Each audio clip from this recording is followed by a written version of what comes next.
नाम बदलने से कोई बहुत बड़ा काम नहीं होने वाला है। दिल्ली की सरकार अब यूपी की सरकार की नकल कर रही है। सबसे ज्यादा नाम बदलने का रिकॉर्ड अगर किसी ने बनाया है तो यूपी की सरकार ने। मुझे लगता है अभी तक तो दिल्ली से यूपी वाले सीखते थे, अब यूपी वाले दिल्ली वालों को सिखा रहे हैं। उत्तर प्रदेश में भगवान विष्णु के नाम पर एक स्टेडियम बना था। इन्होंने भगवान का नाम बदल करके अपने नेता के नाम पे कर लिया और यहां राष्ट्रपिता महात्मा गांधी के नाम को बदल करके प्रभु श्री राम जी के नाम से जोड़ रहे हैं। सुनने में आया है कि अब समाजवादियों के ऊपर भी ईडी, सीबीआई, इनकम टैक्स होने जा रहा है। तो क्या रामराज यही है कि चुनाव जिस स्टेट में आ जाएगा वहां पर अपनी एजेंसीज को एक्टिव कर देंगे आप? राजनीति और स्कीम इसलिए होनी चाहिए जिससे जनता को लाभ पहुंचे। मनरेगा से बहुत से लोग, मजदूरों को काम मिलता था। आज की महंगाई में मानदेय कैसे बढ़े और इस स्कीम से किसान को कैसे जोड़ा जाए जिससे किसान को भी लाभ पहुंचे। स्कीम तब अच्छी होती जिससे किसान भी जुड़ जाता। अगर किसान को भी हाथ चाहिए होते काम अपना पूरा करने के लिए, और फिर आप पूरा भार स्टेट गवर्नमेंट पे डाल दोगे, स्टेट सेंटर पे डालेगी। अभी बहुत सारी स्टेट्स को पैसा ही नहीं मिला है मनरेगा का। उत्तर प्रदेश की सरकार को अपने आंकड़ों में बाजीगरी कर रही हो, क्योंकि आज के जमाने में कंप्यूटर पे जानकारी हासिल हो जाती है कि स्कीम कितनी चल रही है, कौन बेनिफिशियरीज हैं।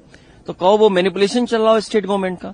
तो आप क्या करना चाहते हैं? और मुझे याद है जब देश के प्रधानमंत्री जी ने कहा कि मैं भी मुख्यमंत्री रह करके आया हूं प्रधानमंत्री बनने, तो जो मुख्यमंत्रियों के इश्यूज होते हैं, उनकी जो परेशानियां हैं, उनको कैसे रिजॉल्व करेगी स्कीम। और फिर जो मंत्री इस स्कीम को लेके आ रहे हैं वो भी मुख्यमंत्री रहे हैं। तो मुख्यमंत्रियों के सामने ये संकट पैदा करेंगे, स्टेट गवर्नमेंट के सामने संकट पैदा करेंगे, और फिर वो लोग इस स्कीम को ला रहे हैं जिनको पता है कि सेंटर और स्टेट में कई बार स्कीम्स को लेकर के और पैसा न आने की वजह से बहुत बड़े पैमाने पे नुकसान होता है। तो नाम बदलने से कोई बहुत बड़ा काम नहीं होने वाला है। दिल्ली की सरकार अब यूपी की सरकार की नकल कर रही है।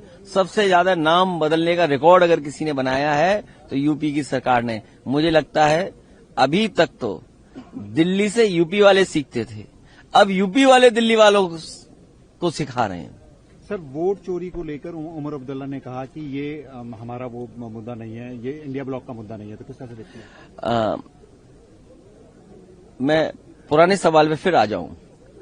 उत्तर प्रदेश में भगवान विष्णु के नाम पर एक स्टेडियम बना था।